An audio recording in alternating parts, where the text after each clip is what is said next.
head coach of the Michigan Wolverines, Sharon Moore, joins us. Meanwhile, we're still digging into the NFL 100 list and still talking about Brock Purdy, who hasn't appeared. So he either is going to be super high on the list or not on the list at all. Is Bruce starting to worry? It's going to be interesting. He's getting a little nervous. A little. I'd be stunned if he wasn't. But you were stunned by Bo Nix's placement. It's an odd list so far. But right now we are talking about Joe Burrow and the Bengals. The Bengals have consistently started slow in the Joe Burrow era, so Zach Taylor, Bruce, switching it up. Now in Burrow's career, he has only thrown 8 preseason passes. Well, that's going to change. Buy your preseason tickets. You get to see Joe Cool. Here's what Zach Taylor said. Last year, there were days where we limited him, where he did not throw. Right now, none of that. He'll participate every single day like we normally would, fully healthy, and then anticipate playing him more in preseason games than we ever have. Well, that's great. Brew, your reaction, and do you think this is the cure to the slow starts in Cincinnati? Well, look, obviously they have to get their defensive players back, Shamar Stewart and Trey Hendrickson. That's number one.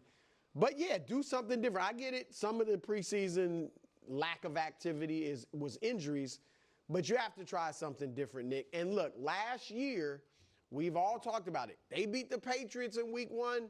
Good chance they make the playoffs. Yep. That Burrow, his passer rating was his second worst of the year in that game. He had 0 touchdowns for only the second game that year. And he only threw for like 164 yards, which was his lowest of the season. So he clearly wasn't like in midseason form, so to speak. So getting more reps in the preseason, I don't want to make too much of it. I don't think he's going to be out there like a ton. But you got to try something different. You've been 1-9 the last 5 years in the first 2 weeks. And, Nick, they got Cleveland and Jacksonville. You better be 1-1 at the very least. Oh. You should be 2-0 if you're the team that a lot of us think you are. Jacksonville's made the playoffs as recently as the Cincinnati Bengals have, fair. just to be fair. I think this is misleading is the wrong word. Joe Burrow has not played in the preseason the last 2 years because he hasn't been able to. Yeah. You know what I mean? Sean McVay has basically a way of doing things. Like, I'm not playing any of my starters at all in the preseason. It's not what I do. Right. I don't necessarily know that's always been the Bengals' MO. It's 2 years ago Joe had the calf strain that hampered him throughout the first month of the regular season. And last year, he was wristwatch. Yeah, he was on wristwatch the whole time because of the injury he suffered. So this does make sense. If he's healthy, play him more. And listen, arguably the 2 best coaches in football, certainly 2 of the best, have diametric approaches to preseason. Andy Reid and Sean McVay. I told you Sean McVay's and Andy Reid's is we have tough training camp. Patrick's going to play a bunch in the first 2 preseason games at least. And so, they to each their own. There isn't clearly a singular way to do it. I guess I'm going to keep beating the same drum, which is I am not worried at all about the Bengals offense, and I am wildly worried about the Bengals.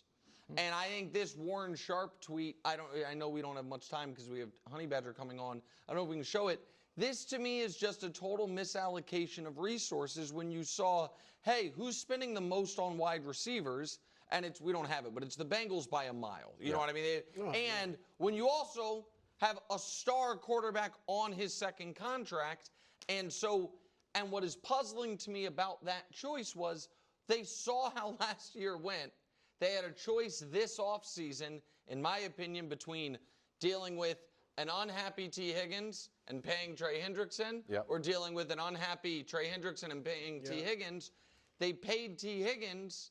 And then, or I guess they did that a year ago because they signed him and Jamar early. But regardless, they knew that was coming down the tracks. And now Trey Hendrickson's not there and his replacement's not there either. I think it's going to be deja vu all over again for Cincinnati. We're going to take a break. Even if he's awesome. Take a break now. Tyrann Mathieu, fresh off retirement, joins the show right after this short commercial break.